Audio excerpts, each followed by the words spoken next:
In the last lecture, we covered capsule networks, recurrent neural networks, and autoencoders. Today, I hope to cover very quickly a number of items, which includes softmax, which we spoke about very briefly last time, a little bit more on that. And then examples of CNNs, also calculation of parameters. This is somewhat of an important area, and this will be a little complex as well. When we look at examples of CNNs, the concept of regularization, which is applicable to almost all machine learning areas. And then we'll see how we've already spoken about reinforcement learning and Q networks before. And we'll just add how deep neural networks adds on to that, okay? And then if time permitting, we'll just look at some examples of TensorFlow code. So this was from the last lecture, capsule networks, and then RNNs, where time is involved. And then finally, we spoke about autoencoders and the different types of applications of autoencoders, quite an interesting area. And then we looked at the CFAR demo, and I'm going to look at that today. Do I get the feeling that this speaker sometimes works and sometimes doesn't? Rather annoying. Anyway, let's take a look at the CFAR demo that I was looking at last time. So we saw that you can actually give it a number of images. And so in this case, the images are size 32 by 32, and 3 is the color. So these are color images, so they have a depth of 3. And then, as I mentioned last time, in a typical CNN neural network, you're going to have codes like this. So this is in a different language, but in TensorFlow, it will be fairly similar as well. Okay, and it's very easy to define these at a high level. So even if you don't have a good grasp of TensorFlow all the way to the bottom, in a convolutional neural network, you have different parameters. So we'll take a look at it a little bit closely today. So the first thing that you see over here is 5, which is the size of the filter, okay? And then the number of filters. And then things like stride, how fast are you moving the filter across the image. There's something called padding as well, not too critical right now, activation. And then you have the max pool layer and the size of the max pool layer. So if it's 2 by 2, and then are you moving it across in a stride of 2 as well? And then you have different convolutional layers. So the first thing I'd like to talk a little bit more about is a softmax layer. So I mentioned this briefly last time, but let me say a few more words about it. So yeah.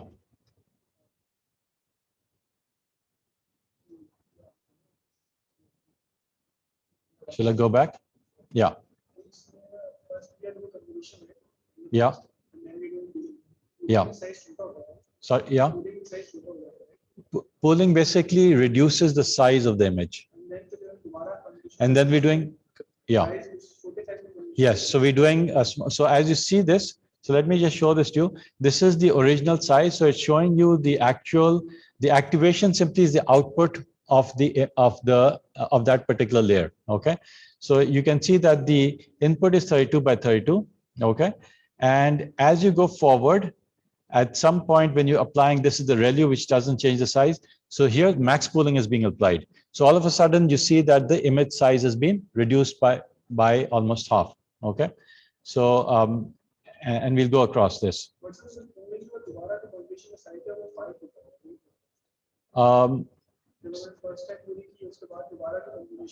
Right.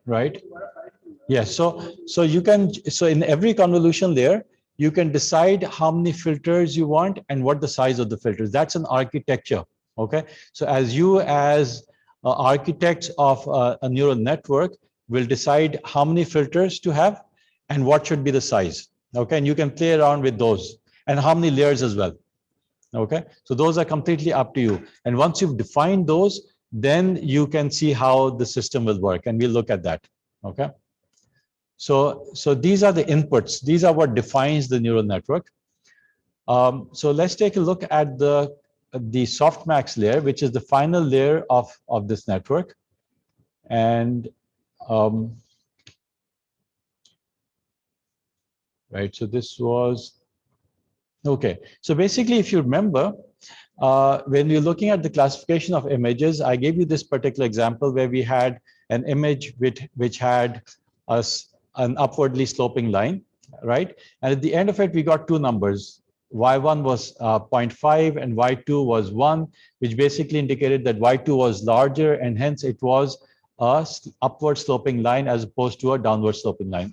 Remember this example, right? And then some of you asked me, well, what do these numbers mean? And I said that we will have to normalize this at some point. So the last layer in the convolutional neural network is always a normalization so that these numbers are actually probabilities.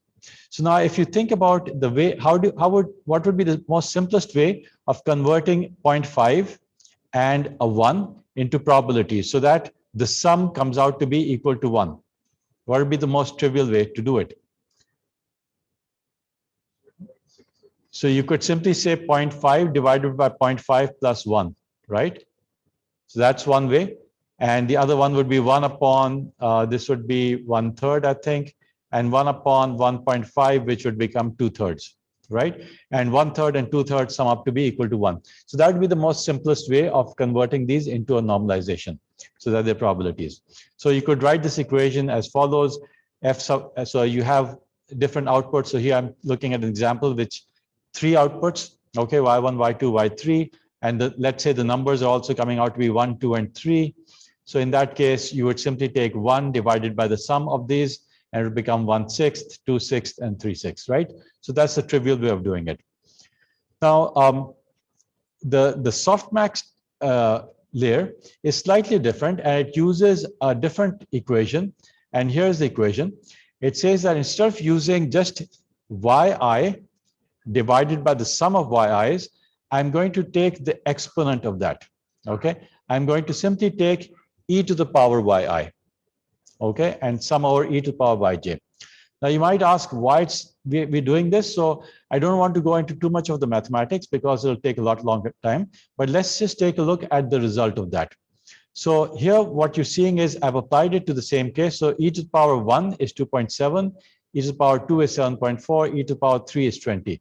Right? So now all of a sudden you see that this number is become really big because it's becoming e to the power of something, right? So as the number becomes big, all of a sudden it suddenly starts becoming very big.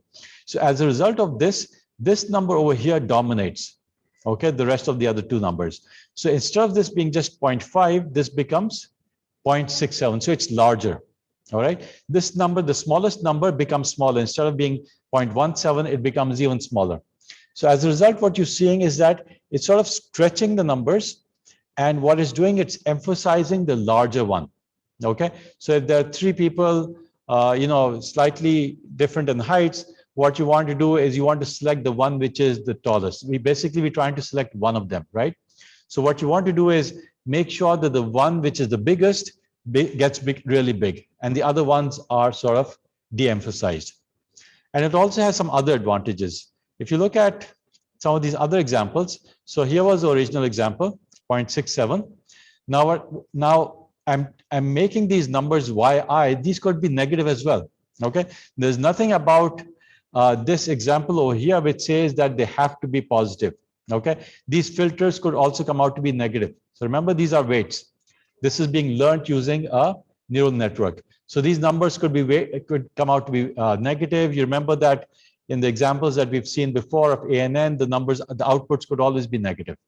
So if you have negative numbers over here, then what softmax does is that it results in positive numbers, because e to the power minus infinity is still a positive number. E to the power minus infinity comes out to be 0, but e to the power minus 1 is still a positive number. Okay, so it has this nice property that it can handle negative numbers.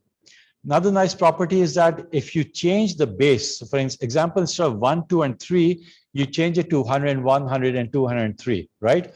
Now, if you did the earlier equation over here, then you would probably get 1/3, 1/3, 1/3 approximately over here. And there would be very little difference between this output and this output. Okay, hardly any difference.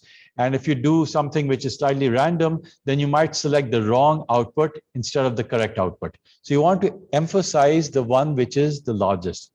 And so over here, if you notice, and if you do the math, you'll see that regardless of whether this is the base is 100 or the base is -1, if the differences are 1, then the result is still the same. So there, in all three cases, it's 0.09, 0.24, 0.67. Okay. Why does it work out through that? You can figure it out because it's got an exponent in it. Okay, and the exponent cancels out. So that's just a quick look at how softmax is able to convert the numbers into a probability distribution which adds up to 1, and also emphasizes the more important probabilities compared to, and de-emphasizes the others. Okay, and at the end of it, it is able to select one of those outputs as the one which is most likely. Okay. So that was a little bit about softmax. Now, another thing that you will see over here, that as you go and take a look at this practical example, you will see that it talks about something called parameters. Okay. Now remember that earlier, perhaps in my first class, I gave you an example of GPT-3, and I said that it has 175 billion parameters, right? And I use the word parameters. And you'll see this very frequently when you're talking about deep neural networks, that the size of this network is, X parameters. And the more complex the network is, the more the number of parameters. Now, what do you think these parameters refer to? If you think about,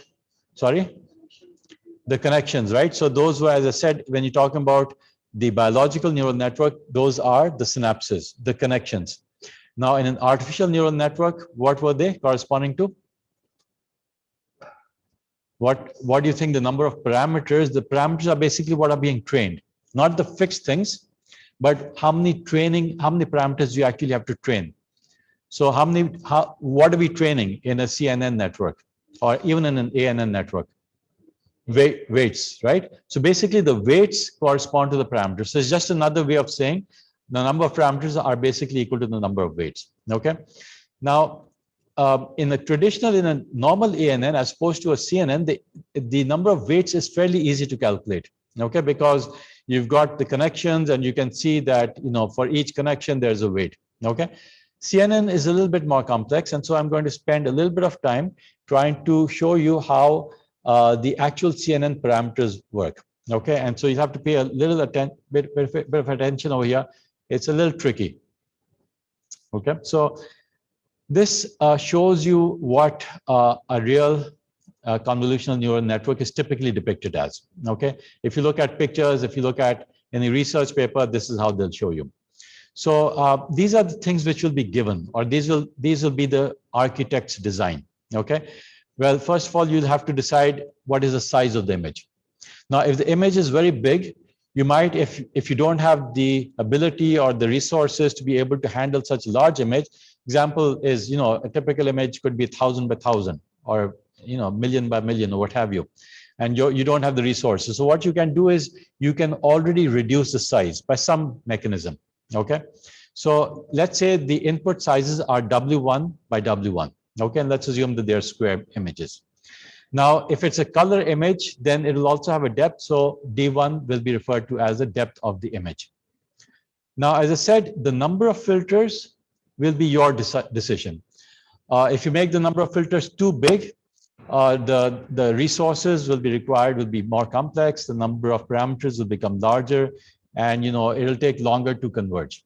Okay. But you have an idea as to how you'll select the number of filters, because remember, I talked about an O and an X, and I said that to differentiate between an O and an X, you perhaps need about 5 or 6 filters. Okay, you don't know what those filters are. You're not going to hand design it, but you should have an approximate idea that you don't need 1,000 filters. You just need maybe 10 filters. Okay, not 100, not 1,000, but about 10.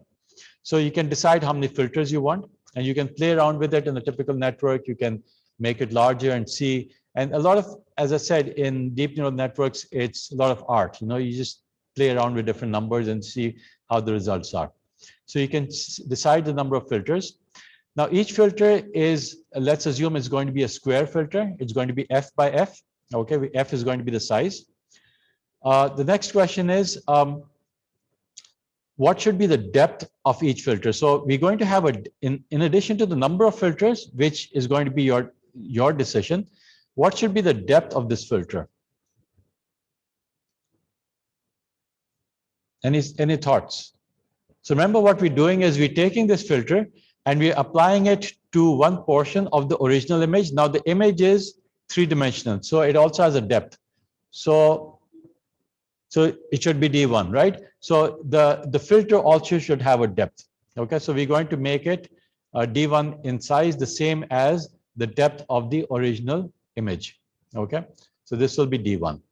So the size of the filters, number of filters are clear. Now let's take a look at the output. Now, okay, before we take a look at the, okay, let's take a look at the output first. So the output, if you remember, no, I'm sorry. Let's take a look at other things before we go to the output. So now the way the convolution works is that you can think of these as the number of weights per neuron. Remember that earlier we had neurons and we had weights, W1, W2, and this was one neuron, right? Now here, it's a slight change because now we have filters. So each one of these outputs is going to correspond to a neuron, okay? So this output over here is a separate neuron, this output here is a separate neuron, this is going to be, each one of these is going to be considered a neuron, okay? And the number of weights is going to correspond to the filters, okay? So my question is, what should be the number of weights per neuron? So let's call this N1. What should be size of N1? Now remember, the filter is of size F by D1, and there are K filters, okay?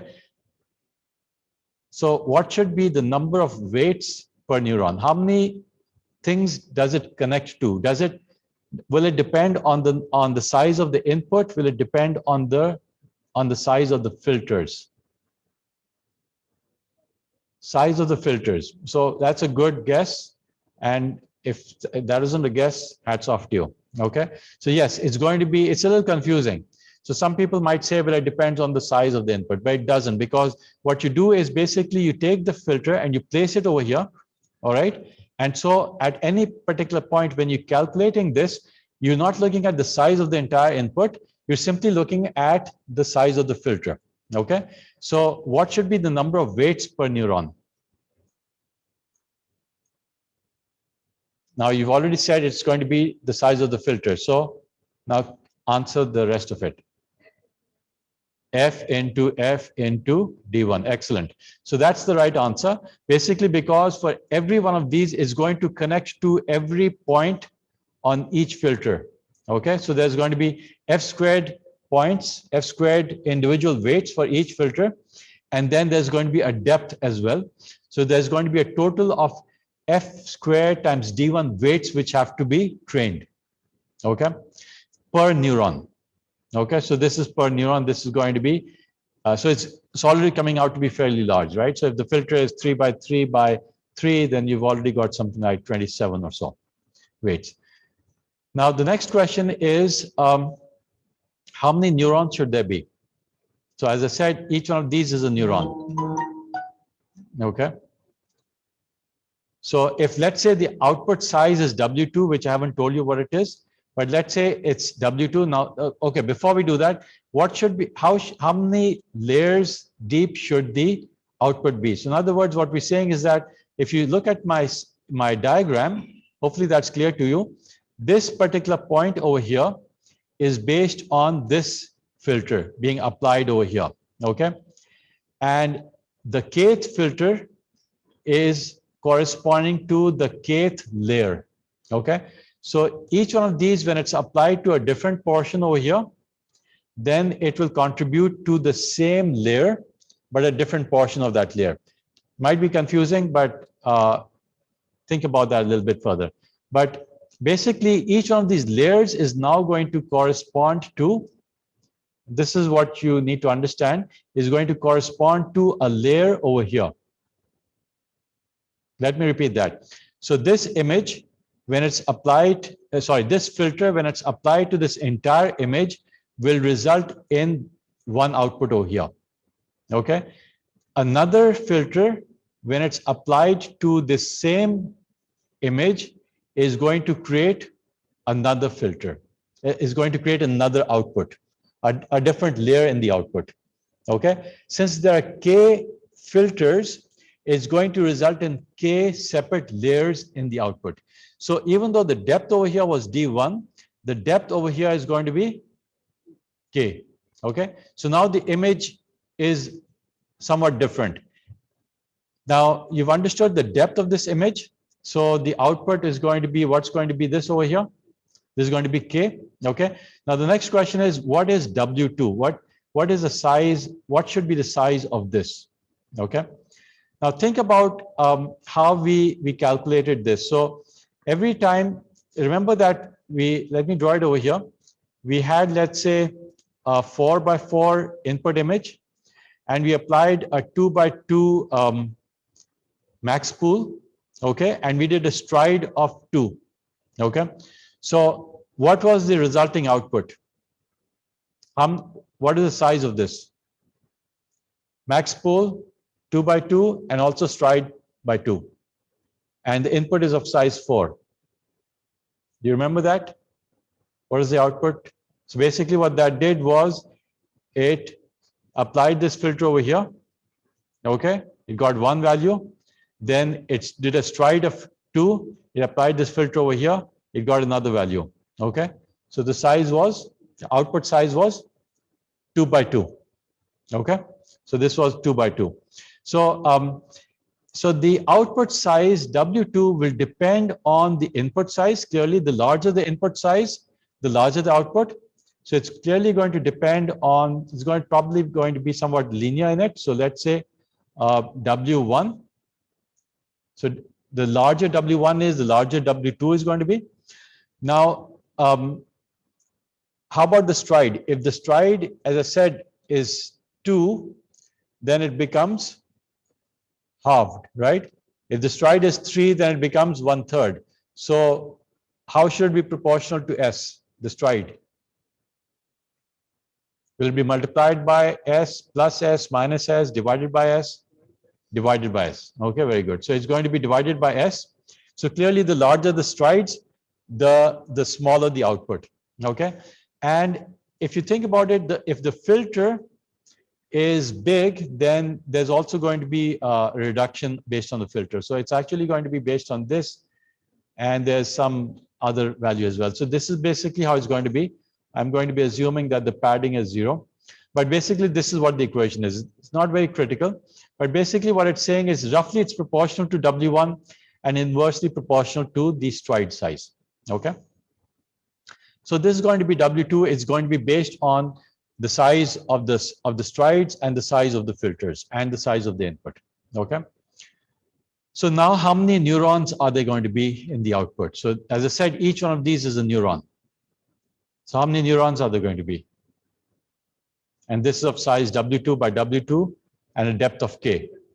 So W2 by W2 by K, right? Because there's a depth of K as well. So this is going to be the number of neurons. Now, so you can see that the number of neurons over here has been decided. The number of weights per neuron is decided. So how many weights or how many parameters are there going to be in total? It should be equal to the number of weights per neuron multiplied by the number of neurons, right? So if each one of these has got N1 weights, okay, and if the number of neurons is given by this, then the number of parameters should be, can somebody do the algebra for me? What should it be? So it should be basically N1 multiplied by the number of neurons. right? So that's going to be f squared d1 w2 squared times k. Okay, so this should be the number of parameters, which is quite large. You can think of it, imagine that your input size is 1,000 by 1,000. Already you have 1,000,000 in the output. Okay, if you have k is equal to, let's say, 10 filters or 20, it's multiplied by that. If you have depth of 3, then you have a size of filter, maybe the size of the filter is f by f, 3 by 3 or 5 by 5. Okay, so this is going to become really big. Now, one of the things that they found out is that we can remove these outputs. So in other words, what we can do is we can do something called parameter sharing, which basically means that all of the parameters in this particular layer are going to have the same weights. Now, I'm not going to go into the reason for that, but let's just assume that. So it's no longer going to be depending on the output size, which means it's a big savior, right? Because the output depends on the input size. And if the input is really large, now the output, the number of parameters is no longer dependent on the input size, okay? Why is that the reason? Very briefly, it basically means that if you have an image over here, okay, the image will have the same kind of parameters or properties as an image over here, okay? That's all I'm going to say with it because we don't have enough time. So the number of parameters is basically going to be f squared d1 times k. What does that mean? The size of the filters, clearly, because the number of parameters will depend on the size of the filters. And then there are k of those, so it's f squared times k. That's very logical.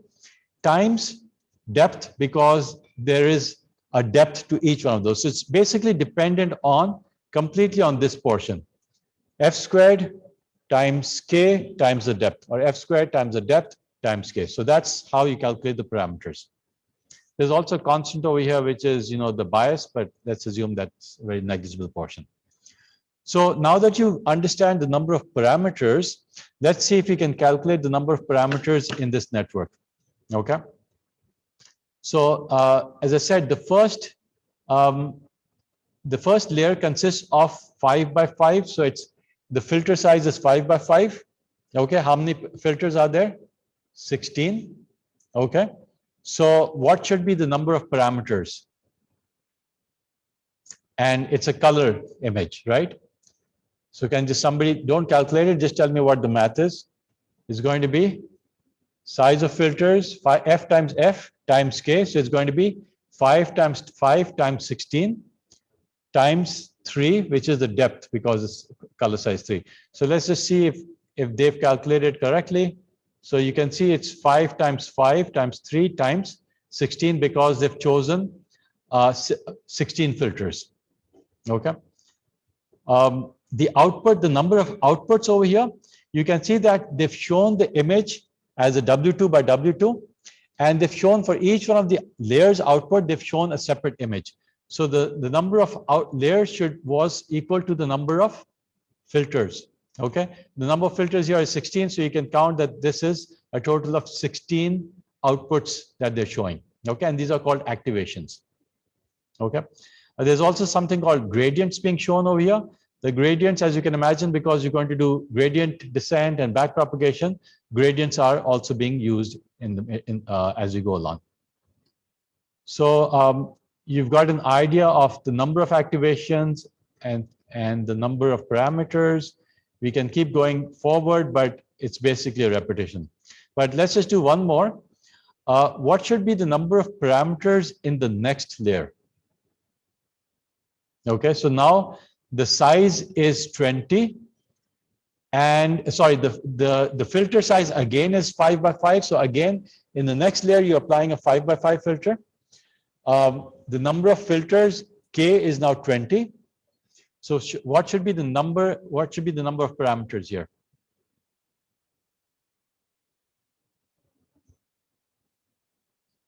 Lagta sabko roza lag raha hai. It's in the afternoon as well. So think, get those neurons and synapses working. Okay. So 5 by 5, right? Because it's f squared times The number of filters, that's 20, multiplied by the depth. What's the depth? 3. Is the depth 3? So yes. What was the depth of the next layer? The depth of the next layer was different.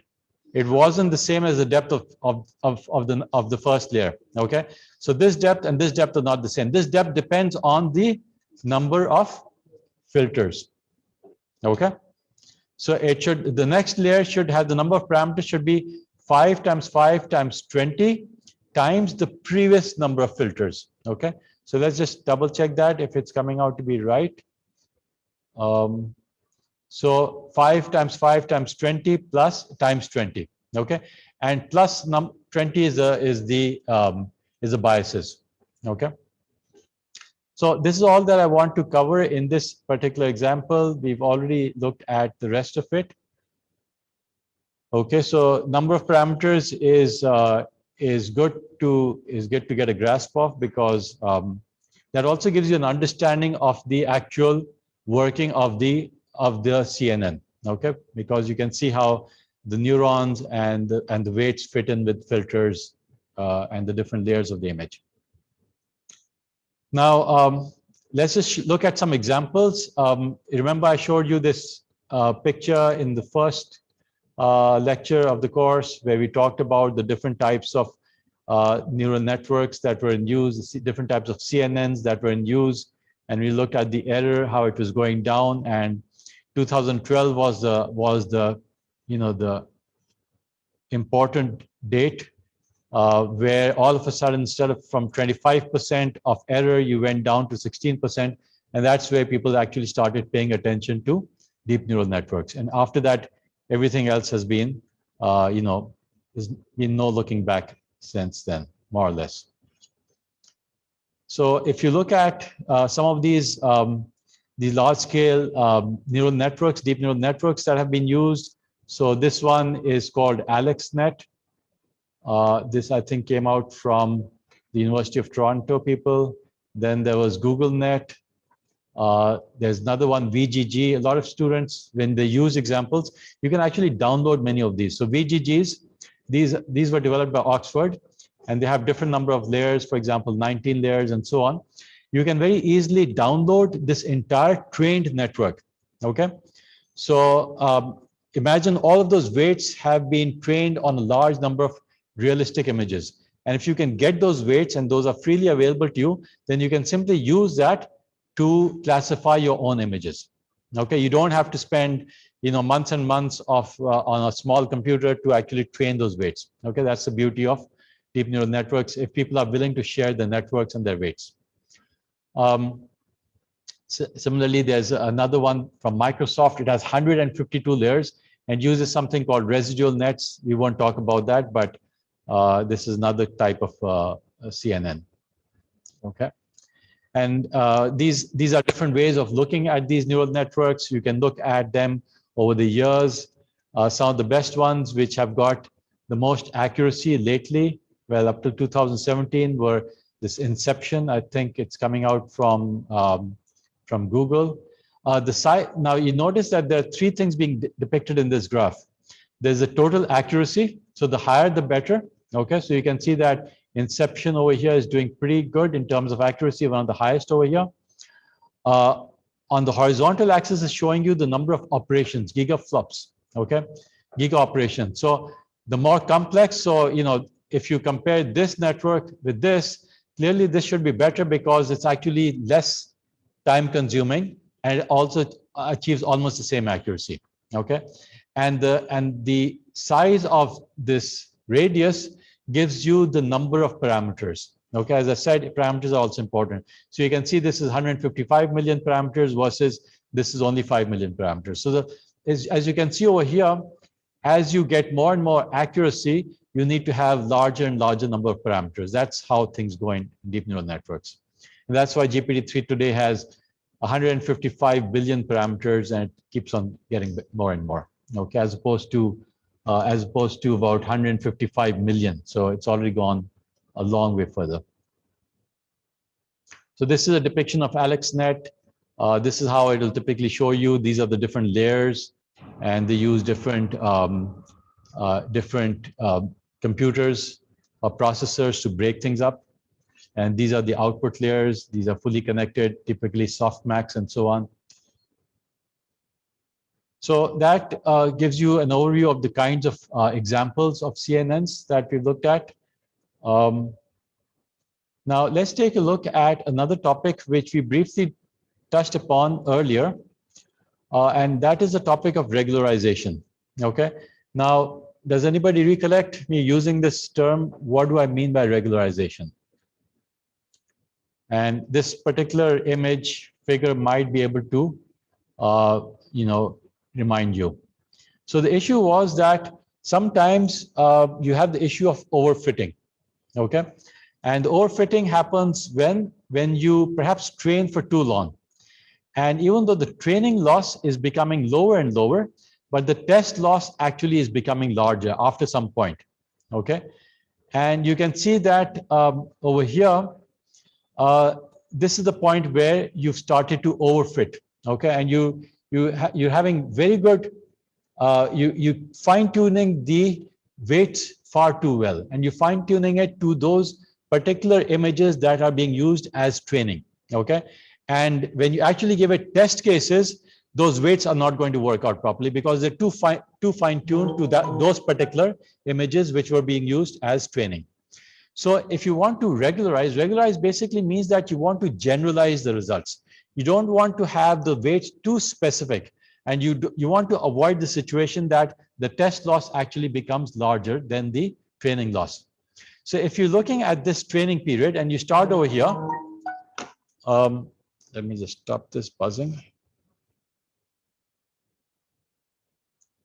So if you're looking at this particular picture here, over time you're training this network. So what would be one way of regularization? In other words, one way of stopping overfitting. It's kind of obvious, and I think we spoke about this last time as well. So this is time, right? You start off over here. This is your training loss, and maybe you're doing your test loss simultaneously as well, right? So you found the training loss over here, you found the test loss, okay? You keep on training, you get further reduction in the training loss, and you get further reductions in your test loss. You keep on repeating. How would you avoid overfitting? You just stop, right? So it's almost like a no-brainer, right?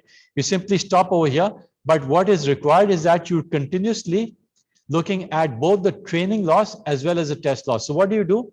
You take your data set and you say, well, maybe 80% or 50% of 80% typically is being used for training.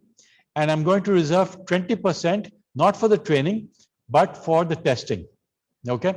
And every time I'm going to complete one cycle of training, I'm going to actually look at both the training loss as well as the test loss. Now, as long as the test loss is going down and down, we're okay. But as soon as we come over here, let's say we did the last point, this was the last point. As soon as we go to the next point and we realize that the test loss is now actually not compared to the training loss, but compared to the previous test loss, okay? As soon as this starts to increase, what are we going to do? We're going to say stop, okay? We might want to have several of these. So we might say that, well, we're going to wait until for 3 epochs, and we're going to say that if it continuously increases for the next 3 times, then I'm going to stop, okay? But this is simply called early stopping. And this is, you're going to see that when you use a TensorFlow, that this concept of early stopping, okay? So this is the most simplest form of regularization.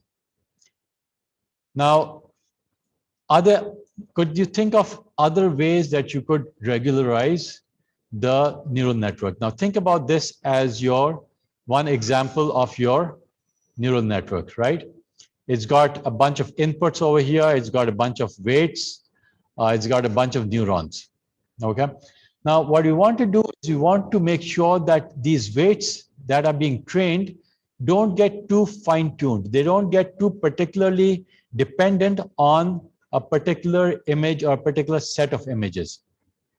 So the question here is, how do we regularize this? Is one way, of course, is to avoid overfitting, but can one think of another way to make sure that these weights don't get too fine-tuned and don't get too specific to that particular set of input data?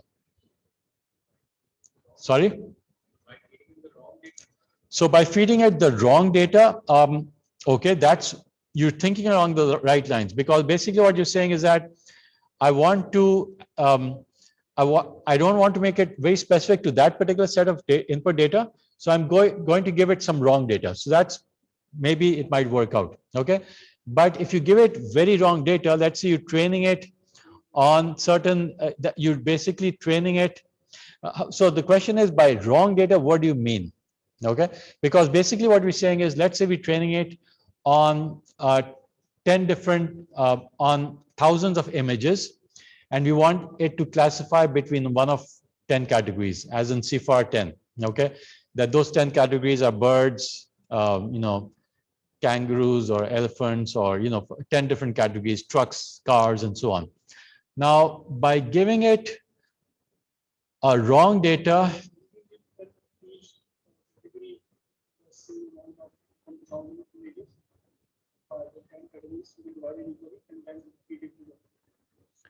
so you're saying that we could give the data in a certain way, that, you know, we sequence it in a certain way. That's what you're sort of saying. Okay. Right. Now, but let's say you have 1,000 images. You're training based on 1,000 images. Okay, that's your data set. Now, the concern is that after doing a lot of training, it will be so specific to those 1,000 images that as soon as you give it the 1,001st image, the results are going to be very wrong. Okay. Now, you could say that let's train it on 2,000 images, but that basically is avoiding the problem. That's all it's saying, is that now you're training on 2,000 images. Okay. But the basic problem is that how do you generalize it beyond a specific data set? Okay. So the idea was good, but you understand the problem with that. Okay, because basically what you're saying is we're changing the size of the data set, but then it becomes specific to the new data set that you're giving it. Okay. Now, think about in a really different sense. Okay.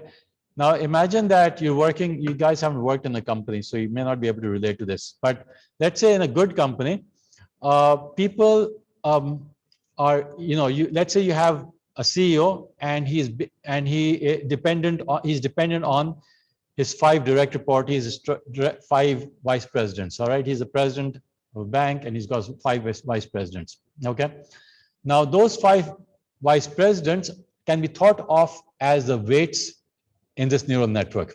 Okay, now those 5 VPs are continuously being trained in a particular environment. And now the president of the company has become very dependent on those 5 VPs. Okay, he's sort of become overfitted. It's a very different analogy. Okay, but think along this analogy. So, so a new problem comes in to the bank, and those 5 VPs give their, you know, same old type of solutions. But are those solutions always the best? Because those guys have been working in the company for the last 20 years. They don't have new ideas. Okay, so in a sense, you can think about it is that the scenario is sort of similar to this, that's overfitted to a particular set of people, and now you want to get new ideas.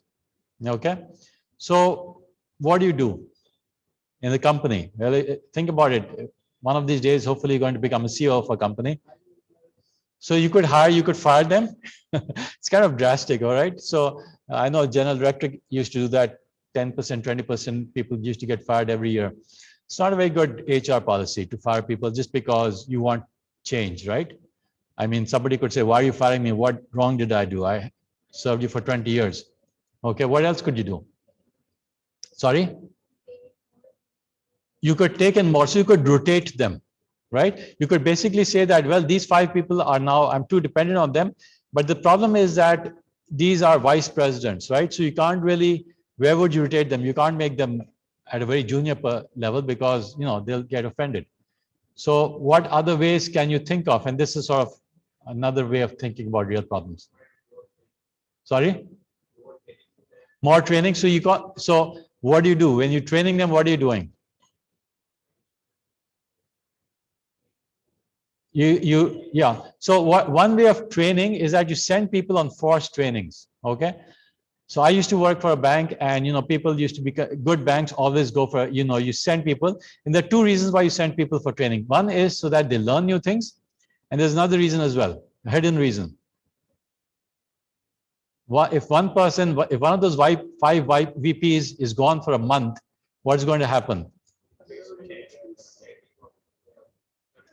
A replacement. So maybe a junior person is going to be working in his place as backup, is going to be working in his place or her place for a month. Okay. Now that is going to result in some novel ideas coming in. So his junior person is going to say, my boss is really good, but he always gives you the same old ideas. Why don't you try this new idea? So that's sort of like, bringing in some novelty, and that's like removing the overfitting situation. So without spending on training, another thing that good organizations do is what? They early retirement bhi hoti hai, but in addition, what they do is they send people on forced leave. Okay, they say you have 1 month leave. A lot of people say, well, I don't want to take a leave, right? But good organization will say, no, you have to take a leave. All right. Now, if you remember in Big Bang Theory, there was an episode in which Sheldon was asked to take a leave, and he just couldn't take a leave. He said, no, I want to come back to my job. And he tried all kinds of ways. Look at that episode if you haven't. So anyway, it was important that everybody takes a leave. Why? Because that results in somebody else coming into their place and giving new ideas. So now coming back to artificial neural networks, how does all of that relate? Now, can you apply that same concept over here? How would you make sure that you're not too dependent on a particular neuron or a particular set of weights? By swapping them, by introducing new weights, random weights. What about sending them on a leave, forced leave, 1 month in a year? How do we do that over here? Turning off the connections. That's exactly what the algorithm does, and it's called dropout. Okay, so it took a leaf from the organization where they're forcing people. So here's basically what you do. You say that I'm going to use a probability, a P, and typically P is 0.5 to 0.9. Let's say if you were sending somebody on a forced leave, it would be 1 out of 1 month in 12, so it would be about 0.8 or something, right? 1/12. So if you're making it, P would be the opposite of that, okay? So P would be something like 0.9. So P would basically govern what is the probability that either you would turn off a neuron or turn it on, okay? It doesn't matter what P is, the other parameter could be 1 minus P. So let's say that P is 0.9, then basically what you're saying is that 90% of the time I'm going to use this, but 10% of the time I'm simply going to turn this neuron off. Okay, so I'm not going to base my calculations based on this neuron. Now, when you're turning it off, obviously you have to turn off all of these weights that were linked with it as well. Okay, so this is a very powerful way. Now, your thought was to change the weights. Now, if you change the weights, it's introducing sort of a radical change. You're basically saying that it's sort of like having your junior person come in and giving you ideas, but that may not always be a good idea, right? Because the weights being trained over here may be on edges, and here you're training on high-level facial images, and all of a sudden you can't really use this edge over here. It doesn't really translate, okay? But what does translate is that if you remove this edge, if you remove this neuron over here for a while, then you basically make this more robust to the other neurons. You listen to the other neurons for a while. But after a while, you turn it back on, okay? And when you turn it back on, do you think you're going to use the same weights that it was earlier trained, or you would flush those out completely? Sorry?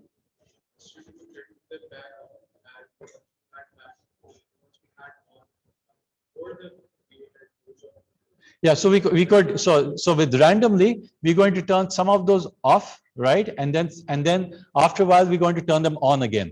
But my question was, when you turn them on, would you want to retain the earlier weights that they had already been trained on, or would you like to completely randomize their weights again, the ones who are being turned on again? Retain would be better, right? So that makes sense, because again, you've already trained it for maybe hours and days and so on. So, you know, it's like saying one VP is being sent on a vacation, but when he comes back, you want to retain all his experiences, right? His last 20 years of experience is still useful. So you want to retain those weights, but you simply want to have some kind of generalization in the result. So this comes out to be a very useful technique in generalization or regularization, that's called. Okay, so these are two techniques. Other techniques are also used, and all of these techniques will come in handy in a general kind of a way in all kinds of machine learning. These techniques are applicable not just to artificial neural networks, but also to other machine learning techniques. Okay, so this was a brief look at the topic of regularization. Now I'm going to go off to touch another topic that we had partially completed earlier. Okay, remember we had talked about deep reinforcement learning right in our first lecture. All right, I had given you this demonstration where you know, deep neural networks do fantastically well in terms of playing games. Right, we know about AlphaGo. We know how well they're able to play chess and Atari games and so on. Right, and I showed you some demonstrations of how well they can simply look at the image and learn. Right, now behind all of that, what perhaps I didn't tell you is that what was being used was the concept of Q networks, of Q learning. All right, why was Q learning being used? Because if you think about it, in Q learning, you basically have a certain target that you're trying to achieve. Okay, and in each one of these images, as you're training them, you have a certain target as well. So if, for example, you're training it on chess, then at the end of it, you have whether it's going to win or lose. Okay, if you're training it on Atari, then there is some number which is telling you whether you're playing good or bad. Okay, so there is some feedback coming in, which is similar to what Q learning also does. Okay, and if you look at this in deep Q networks, I'm going to do this really quickly. So if you are not able to completely follow this, there's another video which I will give you a link of somewhere over here. You can follow that as well. So in Q networks, remember this equation. We did value iterations. Hopefully that's fresh in your mind, because there's a homework assignment due this Saturday, which is based on this. By the way, some of you had pointed out that in my lecture 17, there was a little bit of mistake. I think I did point out to you that in lecture 18, I had uploaded on the slides with the correction in the subsequent week. Okay. Oh, really? Okay.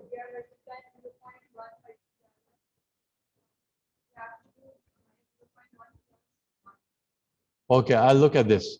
I don't want to spend time over here, but I'll look at it. Thanks for pointing it out. Okay. So, yeah.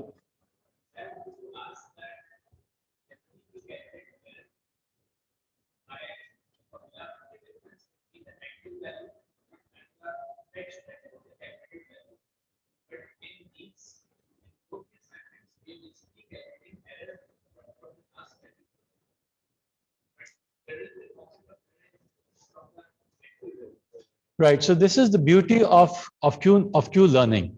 Basically, Q learning is based on this basic equation, which is also referred to as the Bellman equation. So the Bellman equation has a very strong proof, which I haven't gone into. Okay, but basically it says that if you look at it, what is it essentially saying? It's saying that the optimal new value, and it's a very profound statement. That's why it's got a fancy name in it. It looks very trivial, but it's a very profound statement. It says the new value is the current reward plus the maximum of the future optimal reward. Okay, so if you think about how when we spoke about this at length, but basically it said that you don't know where you want to go. Okay, But you do know that the best thing that I can do right now is, if somehow I knew what the best thing to do in the next step was, somehow, if you knew that, then the best thing for me to do right now is to take the step which will take the current reward, okay, and choose the best of the future rewards. Okay, so it's not an optimal solution, but this is basically saying this is the best that you can do if you don't have the overall result. Okay, if you don't have anything better, then this is the best that you can do.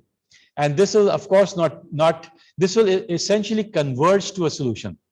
Okay, and this is what the homework assignment is telling you, is that if you use this technique, then you should be able to converge to a solution. Now, this may not always converge to an optimal solution. This may converge to a local minimum or local maximum, right, depending on how you're doing it. But it will go towards something better. Okay, so this is a very useful technique that is used, and you'll come across this in different ways in perhaps future courses as well. Okay, the basic concept that the best thing that you can do right now is assume something about the future. From those future values, pick the best one and then go towards that. Okay, so this is, there's a question online as well. I can't hear you, sir, so let me see if there's a problem. Well, this looks okay. Maybe it's gotten better. So hopefully, I hope things online, it's people can hear me now.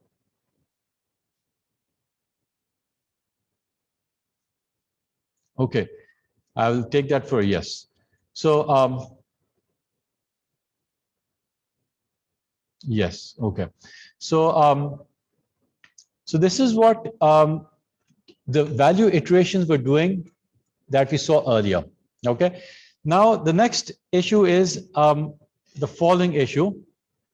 There's always a problem, right? You know, you find one solution and the instructor gives you a slightly more advanced problem. Okay, that's life. So this is Q learning is fine when the state space is small. Okay, the examples that we gave in this case, the state space is really trivial, right? I mean, there are only 4 states. And there are only 2 actions. So the total state space, the number of states multiplied by the number of actions is really small. It's like 10 or something, okay?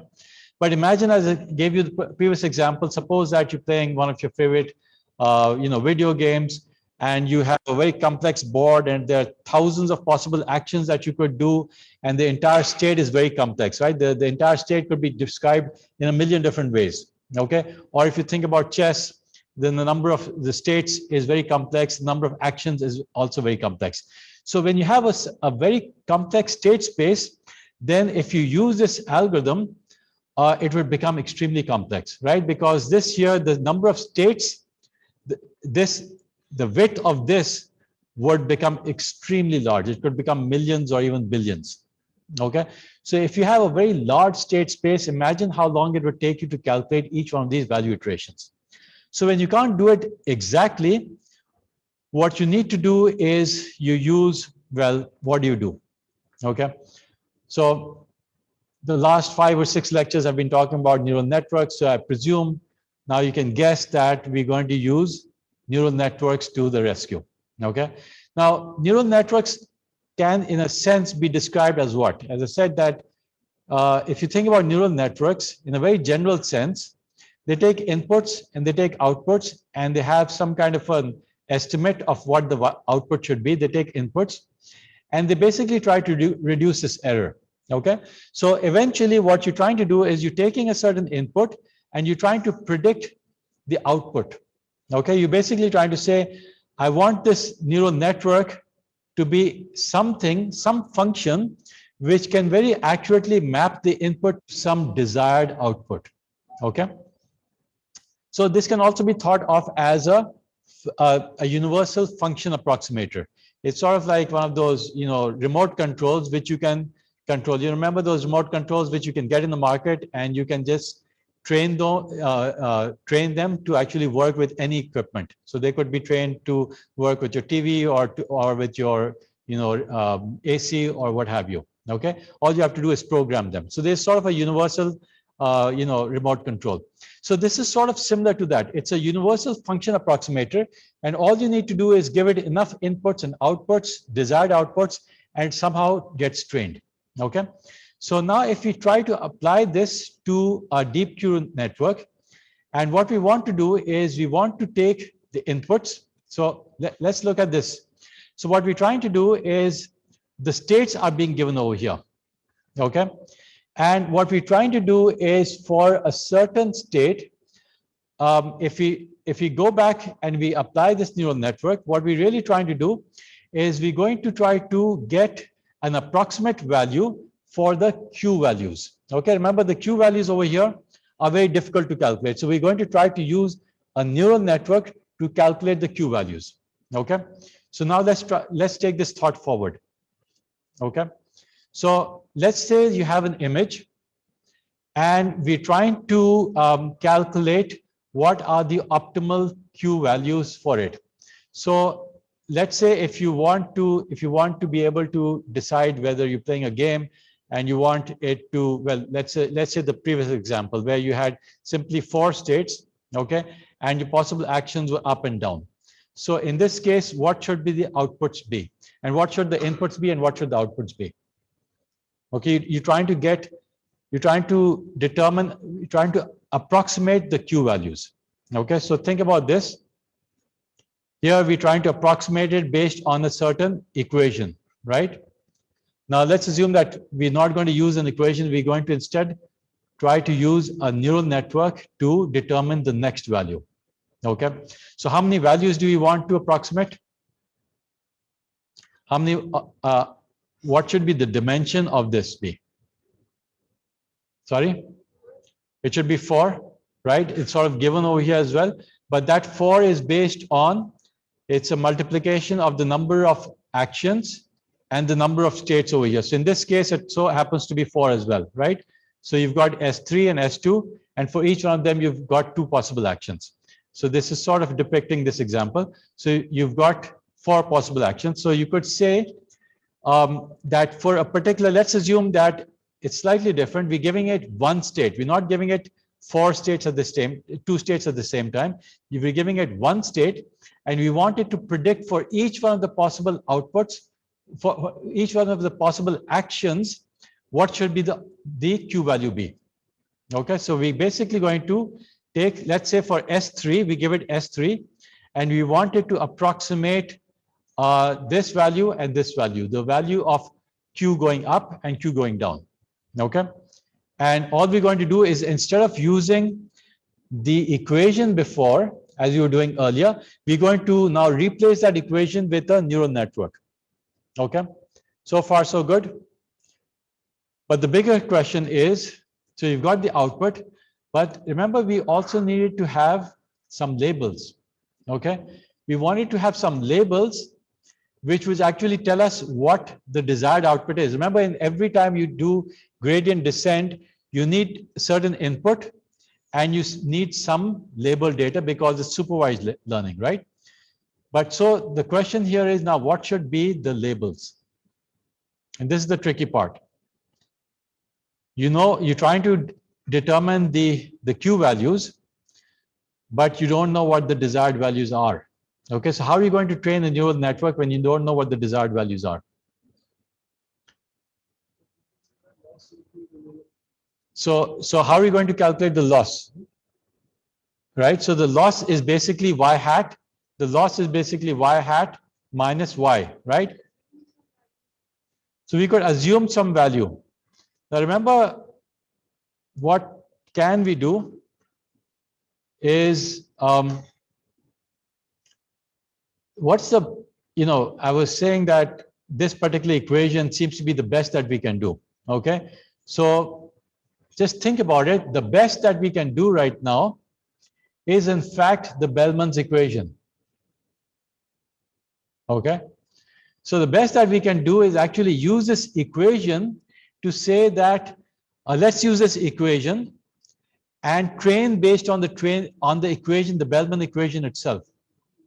Okay, but we're not going to base it on the entire universe of possible action and state pairs. Okay, we're going to sort of do it in in a deep neural network fashion. Okay, so yeah. No, but initially you don't know what the neural network is. Initially, the weights of the neural network are completely random. So basically what we're doing is we're training the neural network to be able to predict the Q values if you use the Bellman equation, okay? But we're not doing it in an exhaustive way. We're doing it in a smaller way, okay? So, so that's about all I'm going to say because we're sort of running out of time as well as time is up. But this is a very interesting topic. Deep Q networks are essentially how you use that Q networks, Q values are used in conjunction with a neural network. And so this is what happens. You use a deep neural network and you lose Q learning earlier, and this becomes deep Q learning, okay, which is also called deep Q networks. And deep Q networks are the most popular form of reinforcement learning, which are called deep reinforcement learning.